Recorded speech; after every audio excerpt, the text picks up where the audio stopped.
My name is Julia Hayes, 32 years old, and I never imagined my $650,000 relocation bonus would end up funding my sister-in-law, Madison's beach house. When my mother-in-law, Eleanor, called laughing about how she had diverted my money, she thought I was powerless to stop her. What she never expected was that my calm reply would set in motion a corporate investigation that would wipe the smug smile right off her face.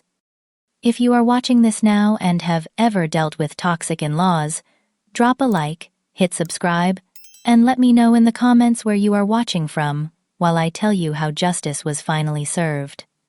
I grew up in a modest neighborhood in Seattle, the daughter of a high school teacher and a nurse. My parents taught me the value of hard work and integrity from an early age. Our home was small but filled with love and support.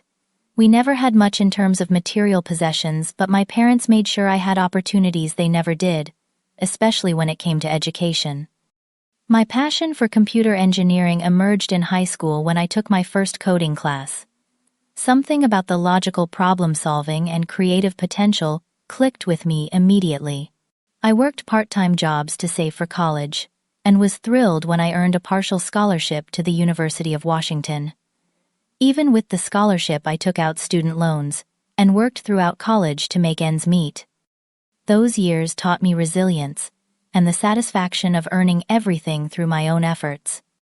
After graduation, I landed a job at a mid-sized tech company.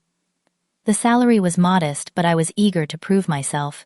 During my first year, I met Daniel Wilson, a marketing executive who had joined the company around the same time. Our relationship developed naturally as we bonded over being newcomers navigating corporate culture. Daniel was kind, supportive, and seemed genuinely proud of my accomplishments. After 2 years of dating, we got married in a small ceremony with close friends and family. That was my first encounter with Eleanor Wilson, my mother-in-law. She arrived at our engagement party wearing an outfit that cost more than my monthly rent, and immediately began critiquing everything from the venue to my ring. I noticed how she dominated conversations, constantly referencing their family wealth and connections. Daniel had warned me that his mother could be difficult, but experiencing her behavior firsthand was jarring. Eleanor came from old money and had never worked a day in her life. She had married into even more wealth when she wed Richard Wilson, who owned a successful chain of luxury car dealerships. Their daughter Madison was clearly the favorite child, while Daniel seemed to exist in her shadow despite his own accomplishments. The class difference between our families became apparent at every interaction. Eleanor would make subtle comments about my background, my clothes, even my career choice. She once asked me if I was planning to quit my job after marriage, because surely Daniel could support me, as if my career was just a hobby. I politely but firmly explained that I loved my work and had no intention of giving it up. This seemed to offend her, as if my independence was a direct challenge to her values. Madison, my sister-in-law, was cut from the same cloth as her mother. She had bounced between expensive colleges without completing a degree, and now lived off a trust fund while claiming to be an influencer and lifestyle consultant. Her Instagram was filled with luxury vacations and designer products, all funded by her parents. Despite being 30 years old, she had never supported herself financially. Daniel's relationship with his family was complicated. He clearly loved them, but had distanced himself from their materialistic values. He had insisted on building his career without his father's connections, and had chosen a modest lifestyle despite having access to family money. This was one of the things I admired most about him, but it created tension with his parents, especially Eleanor, who saw his choices as a rejection of their way of life. The first 2 years of our marriage were relatively peaceful. We lived in Seattle, far enough from Boston, where the Wilsons resided that we only saw them on major holidays. Daniel was protective of me during these visits, quickly redirecting conversations when Eleanor started making inappropriate comments. We were building our careers and our life together, and despite the occasional family drama, we were happy. Everything changed when I was approached by Grace Technologies, one of the leading software companies in the country. They were impressed with the machine learning algorithm I had developed and offered me a senior position with their advanced research team. The job was a dream opportunity, with one major catch: it required relocating to their headquarters in Austin, Texas. Daniel and I spent weeks discussing the opportunity. It would mean uprooting our lives, finding him a new position, and moving far from our friends and support network. But the role offered creative freedom, resources for research, and a substantial salary increase. After careful consideration, Daniel encouraged me to accept the offer, saying we could make it work. What sealed the deal was Grace Technologies offering an exceptional relocation package: $650,000 to cover all moving expenses, housing costs in Austin's expensive market, and compensation for Daniel's career transition. This was an unprecedented amount, reflecting how much the company valued my potential contribution. When I called my parents with the news, they were overjoyed and proud, already planning their first visit to Austin. Unfortunately, news of my professional success and the generous relocation package somehow made its way to Eleanor. The storm clouds were gathering, though I had no idea just how destructive they would become. The trouble began immediately after I signed the contract with Grace Technologies. Daniel and I were busily planning our move to Austin, researching neighborhoods and schools for our future, when Eleanor insisted we visit Boston to share our news in person. Daniel thought it was a peace offering, a chance for his mother to show support for our decision. I was skeptical, but agreed to the weekend trip. From the moment we arrived at their sprawling mansion in Beacon Hill, the atmosphere was tense. Eleanor had organized a dinner party, inviting family friends without warning us.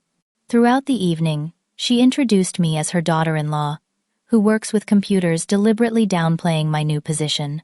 Meanwhile, she spoke at length about Madison's latest venture, a skincare line she was supposedly developing, though it seemed to exist only on social media. During dinner, Eleanor asked about our relocation plans in front of everyone. When Daniel mentioned the generous package from Grace Technologies, I saw something flash in Eleanor's eyes. Was it jealousy? Calculation? Whatever it was, made me uncomfortable. She pressed for details about the amount and how it would be distributed. Daniel, always proud of my accomplishments, shared more than I would have liked, explaining that the funds would be deposited in our joint account the following week before our move. The night ended with Eleanor making a toast that felt more like a backhanded compliment. She raised her glass and said, "Julia is so fortunate that companies these days feel the need to promote diversity hires with generous packages. We all know women in technology are so rare." I sat there stunned as the table fell awkwardly silent. Daniel squeezed my hand under the table and quickly changed the subject. Later that night in our guest room, I expressed my concerns to Daniel. Something about his mother's interest in our finances felt predatory. He assured me I was overreacting, that Eleanor was just trying to show interest in our lives in her own clumsy way. I wanted to believe him, but the knot in my stomach wouldn't go away. The next morning, I overheard Eleanor and Madison in the garden, their voices carrying through the open window. "Do you know how much money they are getting just to move?" Eleanor said. $650,000 for a glorified IT job. Meanwhile, you cannot even afford the down payment on that beach house you want in Cape Cod. "It is so unfair," Madison replied. "Daniel married beneath him, and gets rewarded while I do everything right, and get nothing." Their words stung, but I walked away before I could hear more. I didn't tell Daniel about the conversation, not wanting to create more tension before we left. In retrospect, that was my first mistake. The week after our return to Seattle was a whirlwind of preparations. Grace Technologies confirmed the relocation funds would be deposited on Monday, giving us 2 weeks to finalize our move. I was immersed in wrapping up projects at my current job, while Daniel was interviewing for positions in Austin. We were excited and focused on our future. The money arrived as promised, appearing in our joint account Monday morning. I remember feeling a wave of relief, seeing the balance, knowing we could make a fresh start without financial stress. I called Daniel to confirm the deposit, and we agreed to begin making arrangements for the move that evening. But when I logged into our account after work, my blood ran cold. The entire sum, all $650,000, had been transferred out earlier that day, to an unknown account. I immediately called Daniel, who was as shocked as I was. He hadn't made any transfers. We contacted the bank in a panic, only to learn that the transfer had been authorized using Daniel's credentials from a device recognized by our account. As we were still processing this information, my phone rang. It was Eleanor. I put it on speaker so Daniel could hear. "Julia, darling," she began, her voice dripping with false sweetness. "I just wanted to thank you for your generosity. Madison has made an offer on that beach house she has been eyeing, and your relocation money made it possible." "What are you talking about?" I stammered, gripping the phone so tightly my knuckles turned white. Eleanor's tone changed, dropping the pretense. "Oh, please. That money was wasted on you anyway. You do not deserve it. Madison has been dreaming of that property for years. Consider it the family helping the family. Daniel would agree if he wasn't so blinded by whatever spell you have cast on him." Daniel grabbed the phone. "Mother, what have you done?" he demanded, his face pale with shock. "Now, don't be dramatic, dear. I simply used the banking information you stored on your old laptop the last time you visited. You really should be more careful with your passwords. The money will benefit the family this way. That beach house will be a legacy for generations of Wilsons, not squandered on an unnecessary move for her career whim." She laughed, then a cold sound that sent chills down my spine. "You cannot do anything about it anyway. The money is already in the seller's escrow account. The deal closes tomorrow." As the reality of what she had done sank in, I felt physically ill. Our future had been stolen in an instant by someone who was supposed to be family. The relocation money wasn't just for housing, it was meant to support us while Daniel found new employment to cover the costs of our move across the country, to compensate for the higher cost of living in Austin. Without it, my dream job could slip away before it even began. My hands were shaking as I took the phone back. "Thanks for letting me know," I said quietly, surprising even myself with how calm I sounded. Eleanor seemed taken aback by my response. "Well, I am glad you are being reasonable about this. Perhaps you are smarter than I gave you credit for." I ended the call without another word, then turned to Daniel, who looked devastated and enraged simultaneously. "I need to call Grace Technologies," I told him, "and then I am calling the police." The hours following Eleanor's shocking call were a blur of frantic phone calls and mounting anxiety. Daniel paced our apartment, alternating between apologizing profusely and making enraged calls to his father, who claimed complete ignorance of Eleanor's actions. Whether Richard was truly unaware or simply covering for his wife remained unclear, but his stammered response suggested at least some level of surprise. My first call was to Amelia Parker, my contact at Grace Technologies. I struggled to keep my voice steady as I explained the situation, emphasizing that the funds had been stolen through unauthorized access to our account. To my immense relief, Amelia was understanding, even sympathetic, but her concern was evident. "Julia, this is incredibly serious," she said. "I need to report this to our finance department and legal team immediately. This money was allocated specifically for your relocation expenses. The company will need to investigate." The word investigate hung in the air, simultaneously offering hope and intensifying my anxiety. I assured her we had already contacted the bank and would be filing a police report. She promised to call back after speaking with the appropriate departments. Next came the call to the police, which proved frustratingly anticlimactic. Since Eleanor had used Daniel's credentials and the money had gone to a family member, they categorized it as a civil matter rather than criminal theft. The officer suggested we consult an attorney, his tone implying this was just another family squabble over money. He couldn't see what was truly at stake: my career opportunity, our future, and the fundamental breach of trust. That night, sleep was impossible. Daniel and I sat at our kitchen table until dawn trying to formulate a plan. The weight of his guilt was palpable. He kept repeating that he should have been more careful with his passwords, that he should have recognized his mother's interest in our finances as predatory. I didn't blame him. His own mother had betrayed him as much as she had me, but our situation remained dire regardless. "We haven't lost everything," Daniel said around 3 in the morning, his voice hoarse. "We still have our savings. We could use that for the move, find a smaller place in Austin temporarily. But our savings wouldn't come close to covering what we needed, and we both knew it.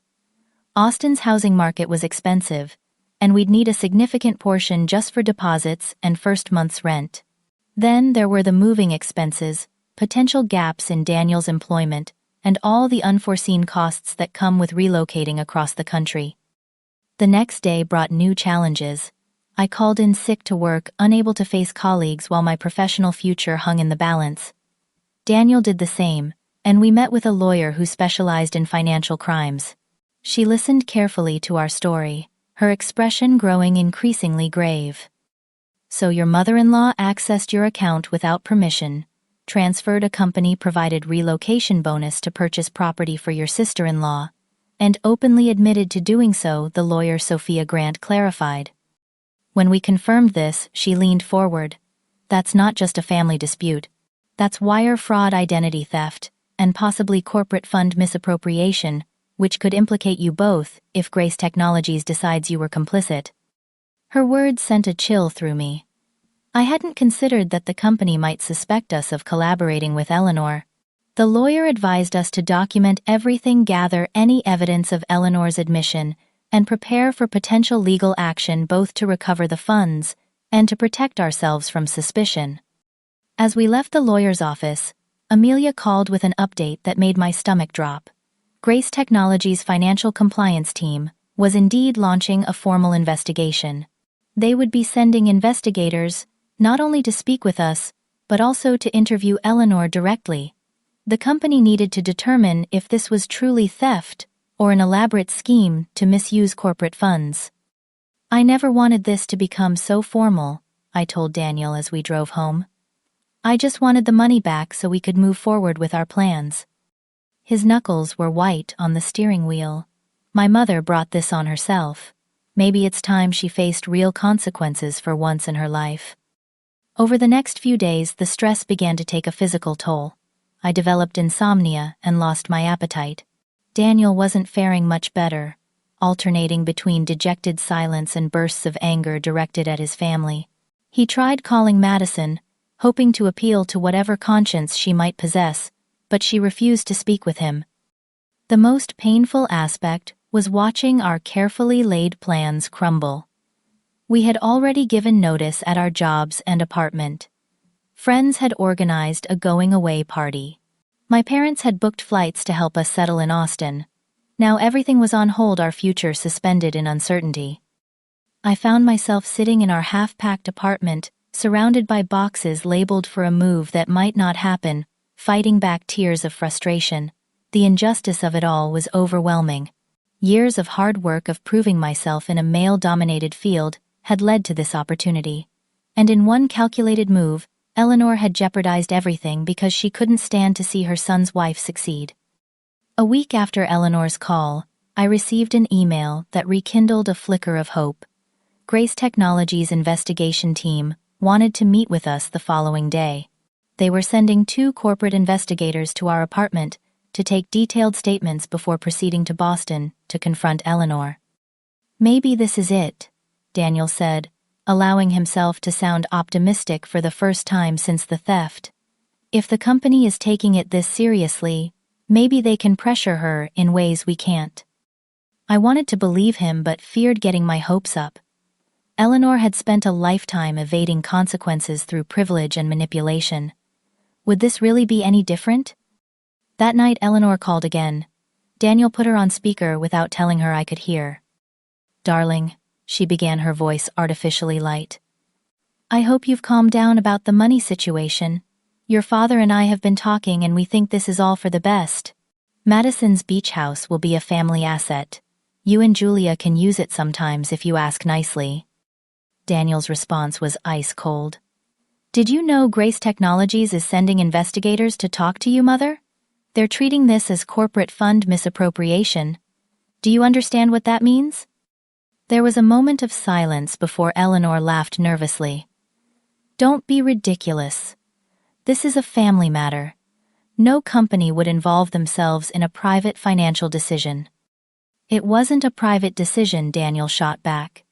You stole money that was specifically allocated for Julia's job relocation. The company has every right to investigate where their funds went. Well, she huffed. I'll simply explain that you both changed your minds and decided to gift the money to Madison. It's your word against mine. Except for the fact that you literally called to brag about stealing it, I chimed in, unable to remain silent any longer. And I recorded that call. This was a bluff. We hadn't actually recorded anything, but Eleanor had no way of knowing that. Her sharp intake of breath suggested the possibility had never occurred to her. You wouldn't, she whispered. Try me, I replied, surprising myself with the steel in my voice. The call ended abruptly. Daniel and I exchanged glances, a tiny spark of triumph in our otherwise bleak situation. For the first time, Eleanor seemed rattled. It wasn't much, but it was something. The corporate investigators from Grace Technologies arrived precisely at 9 the next morning. Keith Morris and Angela Ramirez introduced themselves with the polite but serious demeanor of people accustomed to uncovering uncomfortable truths. They set up recording equipment in our living room and asked us to walk them through the entire situation from beginning to end. For nearly 3 hours we provided every detail we could remember. I shared the exact timeline of events from accepting the job offer to discovering the missing funds. Daniel explained his mother's history of controlling behavior and her obvious disdain for my career. We showed them bank statements documenting the transfer emails from the bank, confirming we had reported unauthorized access, and our correspondence with the police. Angela asked pointed questions about our financial situation before and after my job offer. Had we been having money problems? Did we have gambling debts or addiction issues? Was there any reason we might have willingly transferred the relocation funds? I understood they needed to eliminate all possibilities, but the implication that we might be lying still stung. Keith was particularly interested in Eleanor's admission. You say she called specifically to tell you she had taken the money, he clarified, looking up from his notes. Yes, Daniel confirmed. She wanted to gloat about it. She explicitly said the money was being used for my sister's beach house and that Julia didn't deserve it anyway. Do you have any record of this call? Text messages, voicemails, anything documenting her admission? Keith pressed. We exchanged glances before I admitted. We don't have a recording of the first call when she confessed, but we do have text messages she sent afterward. I pulled up my phone and showed them a text from Eleanor that read, "The beach house closing went smoothly. Madison is ecstatic. You two will thank me someday for keeping the money in the family where it belongs." Angela photographed the message and made notes. Did you respond to this? I did, I said, scrolling to show my reply. What you did is theft. This isn't over. Eleanor's response had been typically dismissive. Don't be dramatic. No one will believe you anyway. Angela and Keith exchanged glances. This is helpful, Angela said carefully, but we'll need more to build a solid case. Mr. Wilson, you mentioned your mother accessed your banking information from an old laptop. Daniel nodded.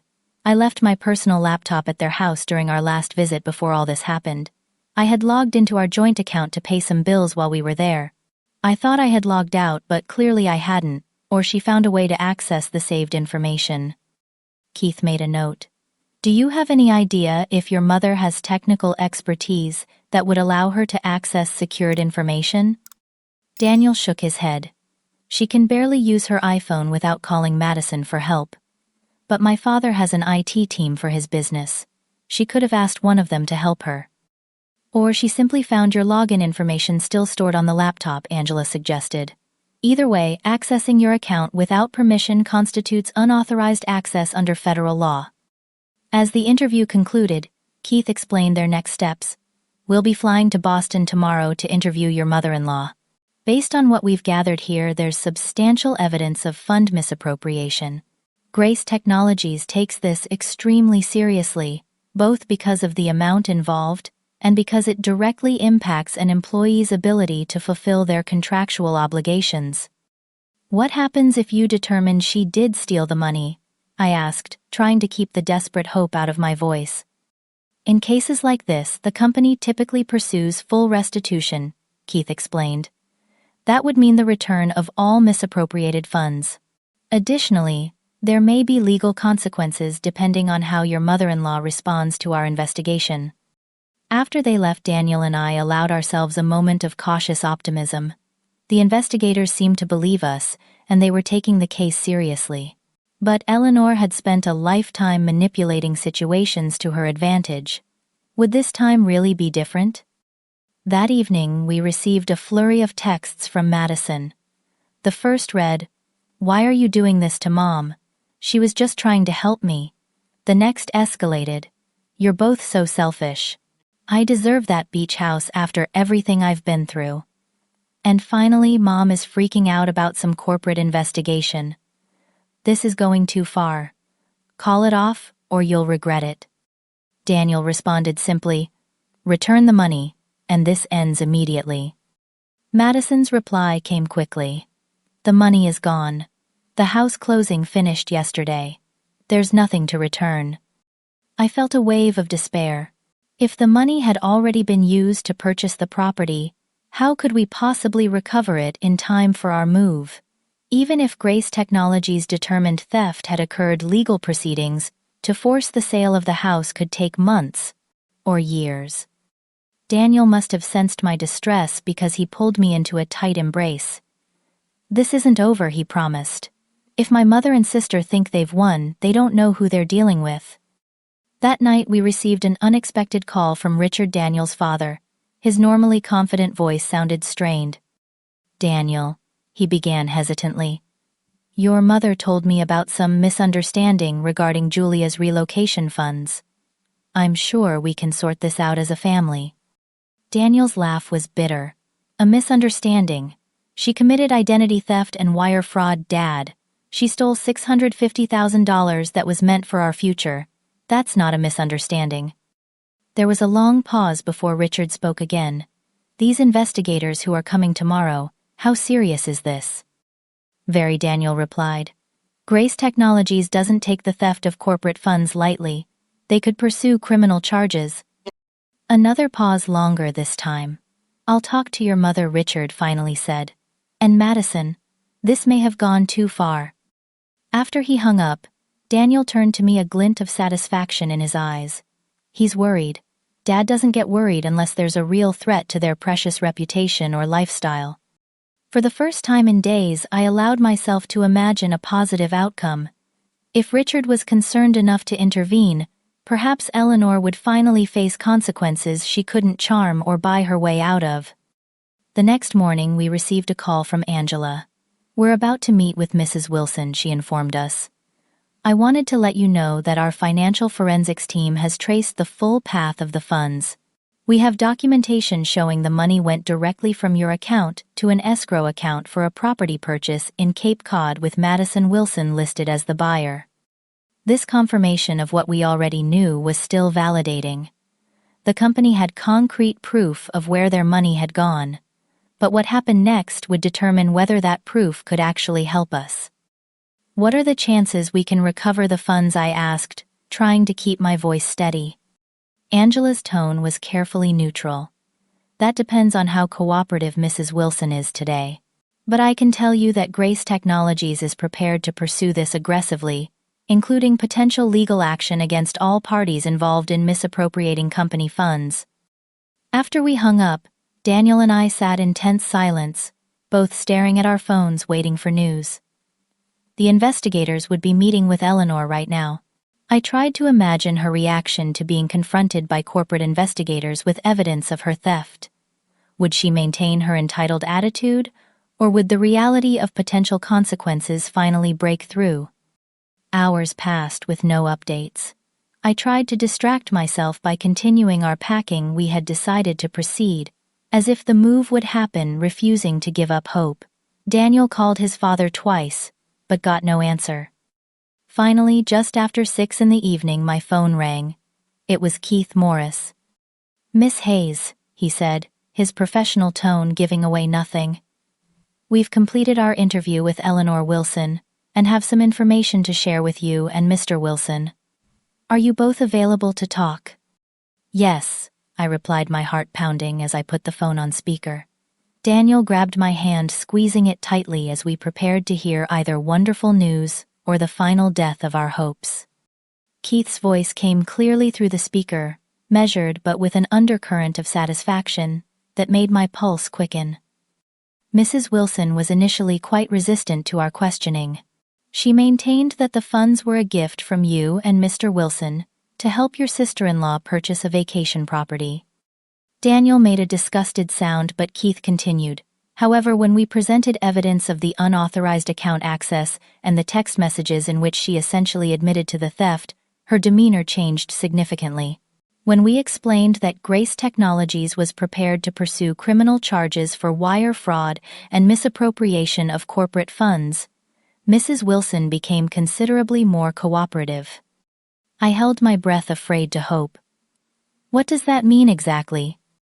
It means, Angela chimed in, that Mrs. Wilson has agreed to return the full amount of $650,000 to Grace Technologies within 24 hours. The company will then redistribute the funds to you as originally intended. The relief was so overwhelming that I couldn't speak. Daniel thanked them, his voice thick with emotion, and asked how this would be possible if the money had already been used to purchase the beach house. Keith explained. According to Mrs. Wilson, the property purchase has not actually been completed. The funds were in escrow, but the final paperwork had not been processed. She claims she can retrieve the money by canceling the purchase agreement. I found my voice again. And you believe her? We've verified this with the real estate company handling the transaction, Angela assured us. Additionally, we've made it clear that if the funds are not returned by this time tomorrow, Grace Technologies will file formal charges and pursue maximum penalties. Given the potential consequences to both her freedom and the family's reputation, we believe Mrs. Wilson will comply. After we ended the call, Daniel and I sat in stunned silence for several moments before he pulled me into a fierce hug. We just got our future back, he whispered against my hair. The next 24 hours were the longest of my life. We tried to carry on with normal activities, packing, finalizing details for the move, but both of us checked our phones obsessively for updates. Would Eleanor actually follow through, or was this just another delay tactic? At exactly 5 o'clock the following afternoon, I received an email from Amelia at Grace Technologies. The subject line read, simply, "Funds recovered." The message confirmed that Eleanor had returned the full amount as promised, and the company would be depositing the relocation package into a new secure account they had established for us. She ended with congratulations and her excitement to welcome me to the Austin office as planned. I called Daniel, immediately reading him the email through happy tears. When I finished, he was quiet for a moment.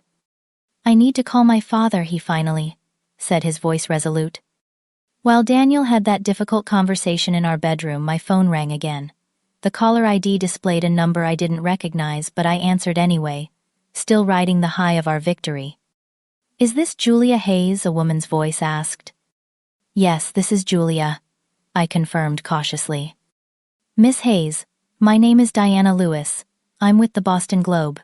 We're running a story about Eleanor Wilson's attempted misappropriation of corporate funds from Grace Technologies. Would you care to comment?" I nearly dropped the phone in shock. "How did you hear about this?" "Miss Hayes, this is quite a significant story. Eleanor Wilson is a prominent figure in Boston society, and allegations of financial crimes involving such a substantial sum are newsworthy. We understand the company conducted an investigation and forced Mrs. Wilson to return funds she had diverted from your relocation package."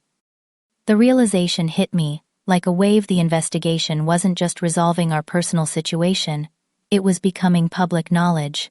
Eleanor's worst fear, damage to her precious reputation, was coming true. I declined to comment, telling the reporter I needed to consult with Grace Technologies before making any public statements, then immediately called Amelia back. She confirmed what I had begun to suspect. Word of the investigation had leaked, likely from someone at the real estate company, when the beach house purchase was suddenly canceled. Grace Technologies had not intended to publicize the situation, but they wouldn't deny it either if asked directly. Corporate theft was taken seriously, and they had documentation of everything that had occurred. When Daniel emerged from the bedroom, his expression was grim but resolved. "My father is devastated," he said. "Not because Mother did something wrong, but because she got caught. He's worried about their social standing, about business connections, about what their friends will think."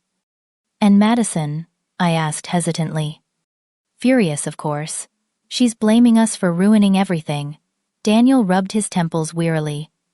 "I told Dad that we never wanted this to become public, but Mother's actions had consequences. I also made it clear that our relationship would need serious rebuilding if they want to be part of our lives going forward." As evening fell, my phone began buzzing with text notifications from unknown numbers. Somehow my contact information had been leaked, and journalists were reaching out for comments. Daniel was receiving similar messages. We decided to turn off our phones and take the evening to process everything that had happened. The next morning, we woke to find that several Boston news outlets had indeed run stories about Eleanor Wilson's financial misconduct. The articles were carefully worded to avoid outright accusations of criminal behavior, but they clearly outlined how she had diverted corporate funds meant for her son and daughter-in-law's relocation. For a woman whose entire identity was built around social status and the appearance of propriety, this public exposure was perhaps the harshest punishment possible. 2 days later, as we were finalizing our moving arrangements, I received a text from Eleanor herself, the first direct communication since her gloating call about taking our money. "I hope you're satisfied with the damage you've caused to this family," it read. "Our reputation is in tatters because you couldn't handle a simple family financial arrangement. Madison has lost her dream home and barely leaves her room. Richard is fielding calls from concerned business associates, all because you had to involve your company instead of keeping family matters private." I showed the message to Daniel, who shook his head in disbelief. Even now she sees herself as the victim. She hasn't learned a thing. I drafted and redrafted my response several times before settling on, "Eleanor, you stole $650,000 that was meant for our future. You accessed our account without permission and transferred funds that weren't yours to take. These were the natural consequences of your actions, not our desire for revenge. I hope someday you can understand the difference." She didn't respond, and I didn't expect her to. Some people are incapable of accepting responsibility for their actions, no matter how clear their culpability. The day before our scheduled move to Austin, we received a surprising visit from Richard. He looked older somehow. The confident bearing I remembered, replaced with a weary slump to his shoulders. Daniel invited him in cautiously, and we all sat in our living room surrounded by packed boxes. "I want to apologize." Richard began, looking directly at me for perhaps the first time since I'd known him. "What Eleanor did was wrong. I should have taken it more seriously from the beginning, instead of trying to dismiss it as a family disagreement." His apology seemed genuine, if belated. I nodded my acknowledgement, but let Daniel take the lead in responding. "Why did you come, Dad?" he asked gently. Richard sighed heavily. "I wanted to see you before you left, and to let you know that Eleanor and I are getting counseling. This situation has forced us to confront some uncomfortable truths about our family dynamics, especially regarding how we've treated you, Julia." He turned to me again. "I allowed Eleanor's prejudice against your background to influence my own perception. I failed to recognize your worth as an individual and as a positive influence on my son. I'm deeply sorry for that." The apology was unexpected and moved me more than I cared to admit. "Thank you, Richard," I said simply. "That means a lot." We talked for nearly an hour. Richard explained that the public exposure had indeed been difficult for Eleanor, but perhaps necessary.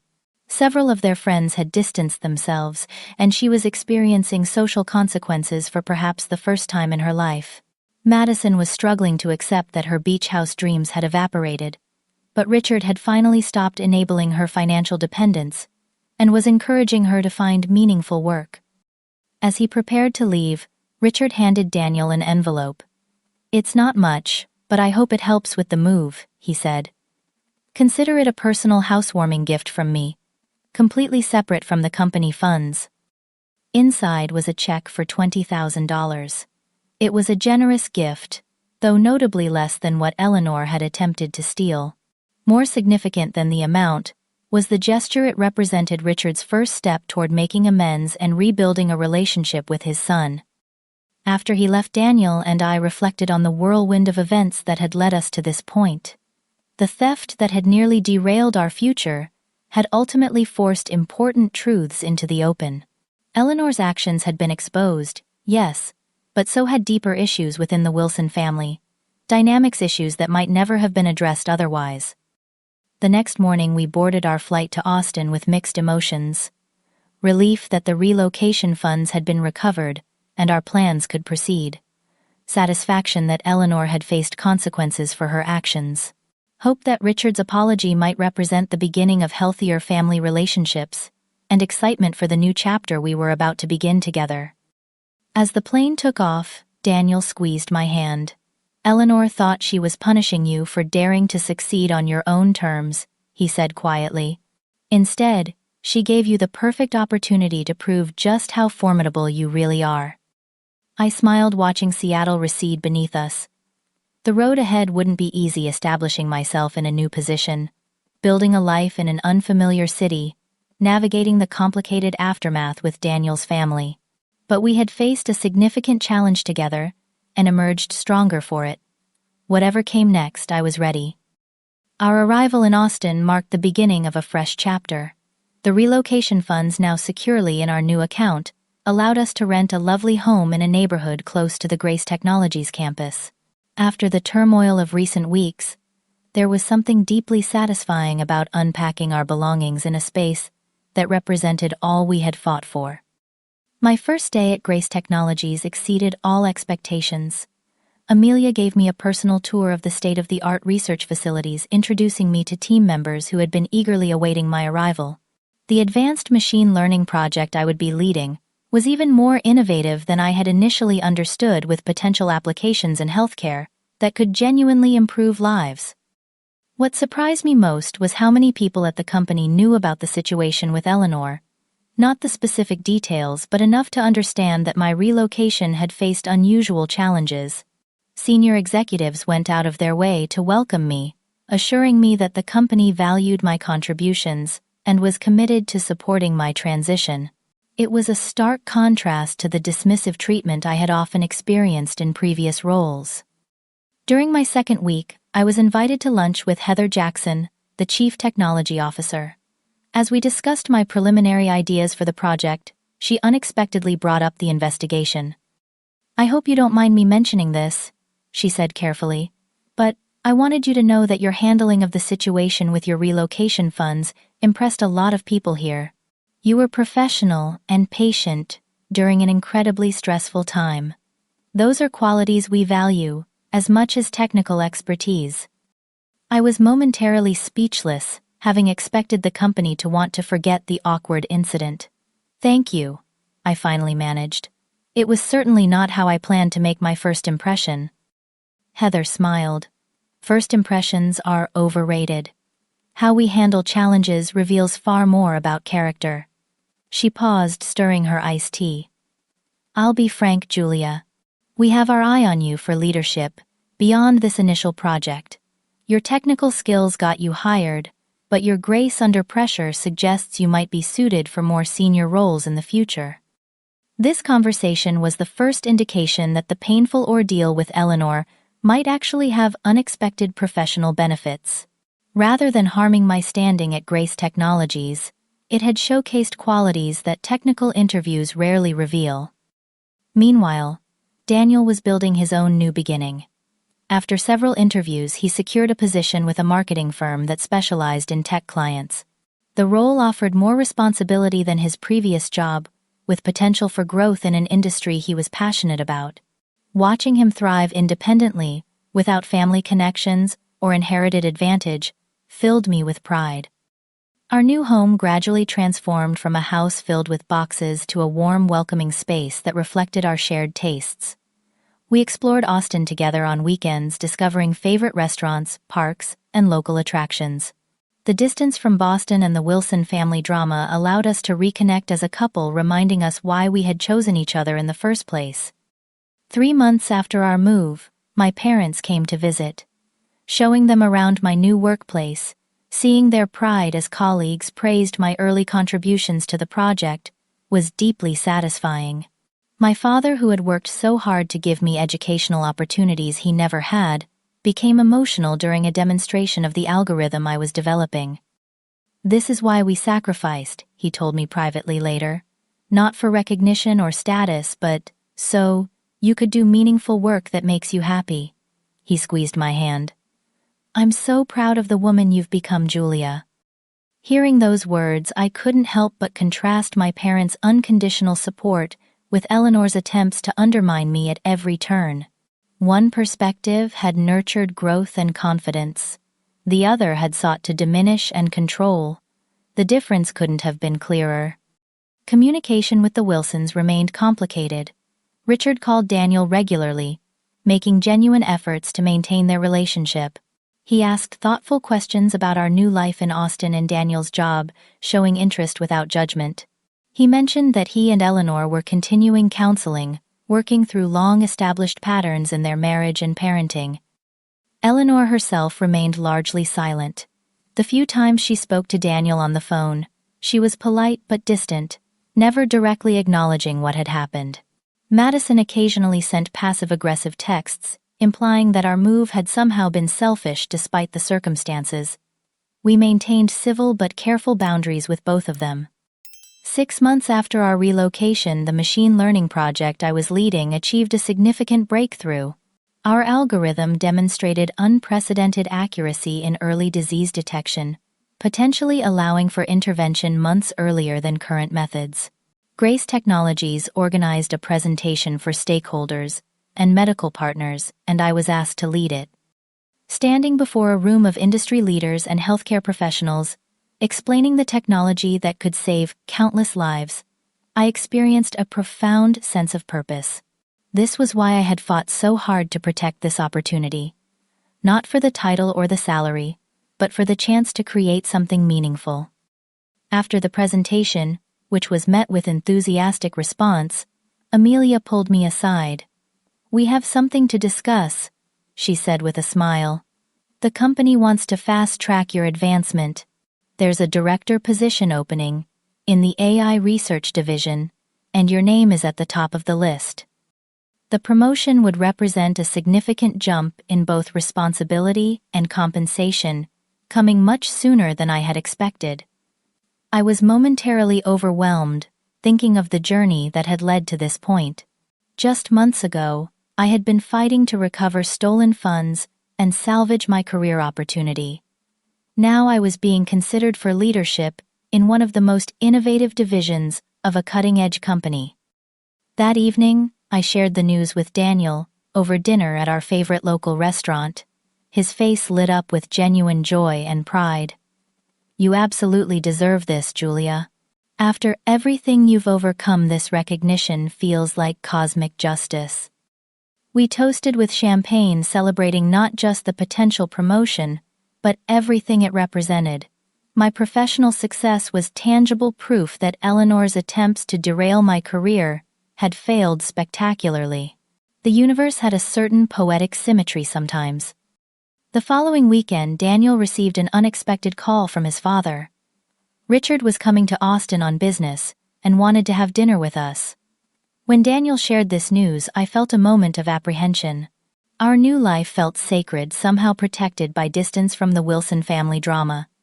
But Richard had made genuine efforts to make amends, and rejecting his overture seemed unnecessarily punitive. We agreed to meet him at a restaurant downtown. When Richard arrived, I was struck by how different he seemed from the intimidating figure I remembered.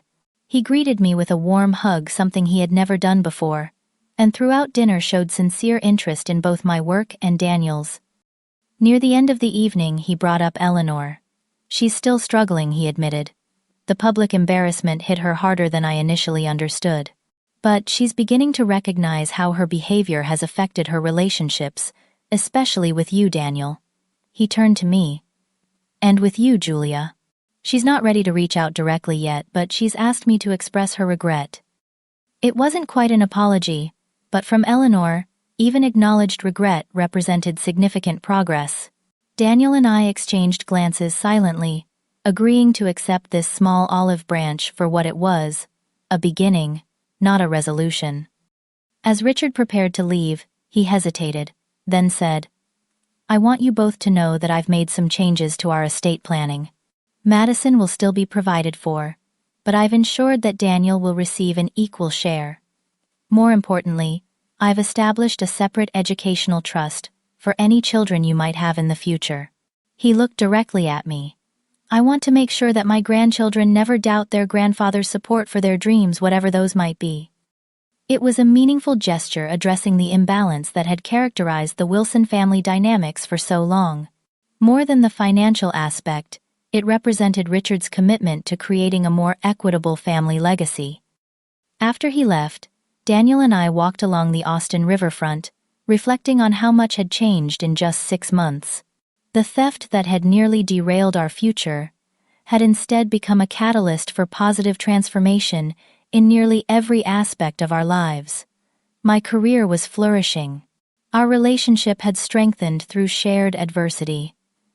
Even the damaged family relationships were slowly beginning to heal. That night, as we sat on our back porch, watching the stars, I felt a profound sense of peace. Eleanor's attempt to control our lives through financial manipulation had ultimately given us the freedom to create something better than we had imagined. The $650,000 she had tried to steal had been recovered, but the experience had given us something far more valuable: perspective, resilience, and appreciation for what truly mattered. 1 year after our life-changing move to Austin, Daniel and I decided to host a housewarming party in our new home, a beautiful property we had purchased in a quiet neighborhood with mature oak trees and a view of the hills. The down payment had come partially from my bonus after the successful launch of our medical AI platform, which was now being implemented in hospitals across the country. As I arranged flowers in the kitchen, I marveled at how different my life had become since that shocking phone call from Eleanor. I had accepted the director position at Grace Technologies and was now leading a team of brilliant engineers and data scientists. Daniel had been promoted to creative director at his firm, earning recognition for an innovative campaign that had gone viral. We had built a community of friends who knew and appreciated us for who we truly were, not for family connections or social status.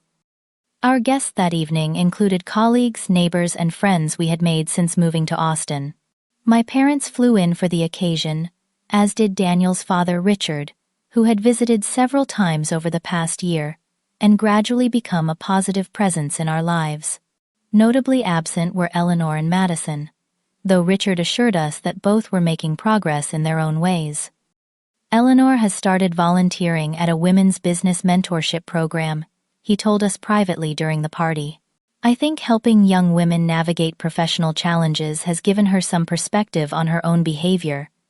She still has a long way to go, but it's a start." As for Madison, Richard had finally stopped enabling her financially, instead helping her find an entry-level position at a friend's company. She was, according to Richard, initially resentful, but gradually finding satisfaction in earning her own way. The beach house dream had been replaced with more realistic goals, including returning to school to complete her long-abandoned degree. After our guests departed, Daniel and I sat on our back patio, enjoying the peaceful evening. Looking at the home we had built together, I reflected on the unexpected lessons from our ordeal with Eleanor. "You know what?" I realized I said to Daniel, who was contentedly sipping his nightcap. "What Eleanor did was terrible, but in some ways, it was the best thing that could have happened to us." He raised an eyebrow, intrigued. "How so?"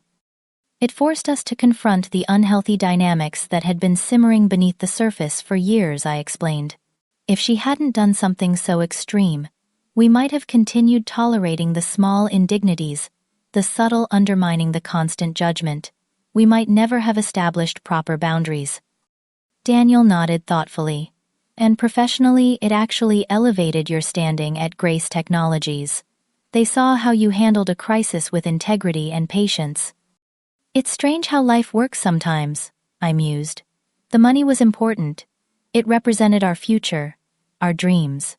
But the experience of fighting for what was rightfully ours taught us something money can't buy: the confidence to stand our ground and the wisdom to recognize what truly matters.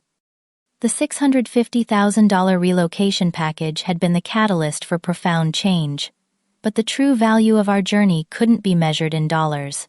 It was evident in the strength of our relationship, in our professional accomplishments, in the healthier family dynamics, slowly taking root, and in our growing confidence to create lives authentic to our own values rather than others' expectations. 2 years after the incident, I received an email that left me momentarily speechless. Eleanor had written to me directly for the first time since her theft attempt. The message was brief but significant. "Julia, I've been working with my therapist to understand the harm I've caused, particularly to you. My behavior was inexcusable. The sense of entitlement I felt over money that was meant for your professional advancement reflected deep-seated issues I'm still addressing. I don't expect forgiveness, but I wanted you to know that I recognize the wrong I did. Congratulations on your continued success at Grace Technologies. Eleanor." It wasn't a perfect apology, but it represented remarkable progress from a woman who had once been incapable of acknowledging any wrongdoing. I showed the message to Daniel, who read it with widened eyes. "Never thought I'd see the day," he murmured. "Do you think you'll respond?" I considered the question carefully. Yes, I decided. Not to absolve her, but to acknowledge the effort it must have taken to reach out. My reply was simple. "Eleanor, thank you for your email. I appreciate your acknowledgement of what happened and your efforts toward growth. While the past cannot be undone, I believe in the possibility of a healthier future relationship built on mutual respect, Julia." Our communication remained limited after that exchange, but the toxic animosity that had characterized our relationship began to dissolve. When we occasionally visited Boston, we would meet Eleanor for brief civil interactions. She made efforts to ask appropriate questions about my work, no longer dismissing my career as a hobby or diversity hire. These small steps toward respect, while imperfect, represented significant progress. The story of Eleanor's attempted theft eventually became something we could discuss openly, even with a touch of dark humor. At a dinner with close friends in Austin, someone asked how we had decided to make the cross-country move. Well, Daniel began with a wry smile. "It's quite a story. My mother decided my wife's relocation bonus would make a lovely beach house for my sister." As he recounted the tale, I watched our friends' expressions shift from shock to disbelief to admiration for how we had handled the situation. Sharing the story no longer felt painful. Instead, it highlighted how far we had come and the strength we had discovered within ourselves. Perhaps the most profound change was in how I viewed my own worth, both professionally and personally. Eleanor's dismissive attitude had temporarily shaken my confidence, making me question whether I truly deserved the opportunities I had earned. Fighting to reclaim what was rightfully mine had permanently banished those doubts. I knew with absolute certainty that my achievements were the result of my own abilities, perseverance, and hard work. 3 years after our move to Austin, I was invited to give a keynote address at a Women in Technology conference. Standing before hundreds of female engineers, data scientists, and tech executives, I shared not only my professional journey, but also the personal challenges I had overcome, including the theft of my relocation funds. The story resonated deeply, particularly with women who had faced their own battles for recognition and respect in male-dominated fields or within their own families. Afterward, a young engineer approached me with tears in her eyes. "Thank you for sharing your story," she said earnestly. "My father-in-law constantly undermines my career, telling my husband I'm wasting my education. Hearing how you stood your ground gives me courage to do the same. Moments like these reinforce that our personal struggles, when shared, can become sources of strength for others. Eleanor's attempt to diminish me had instead created a platform from which I could help lift other women facing similar challenges. As I reflect on our journey now, I'm struck by how an act intended to harm us ultimately became a catalyst for profound growth and positive change. The $650,000 that Eleanor attempted to steal was recovered. Yes, but the experience gave us something far more valuable: perspective on what truly matters in life. True wealth isn't measured in dollars or properties, but in having the courage to stand up for yourself, the wisdom to set healthy boundaries, and the confidence to create a life aligned with your own values rather than others' expectations. Eleanor's theft attempt was painful, but it forced us to confront issues that might otherwise have festered indefinitely. In fighting for what was rightfully ours, we discovered strengths we never knew we possessed. If you're watching this and facing your own battles with toxic family members or workplace undermining, remember that standing your ground isn't just about the immediate issue at stake. It's about claiming your right to be respected and valued. Sometimes the most painful challenges become the most powerful catalysts for positive transformation. Have you ever had to stand up to someone who tried to undermine your success? How did you handle it, and what did you learn from the experience? I'd love to hear your stories in the comments below. Don't forget to like this video and subscribe if you found value in my story. And remember, sometimes the people who try to diminish your light are simply afraid of how brightly you shine. Thank you for listening, and may you find the courage to stand firm in your own worth, whatever challenges you face.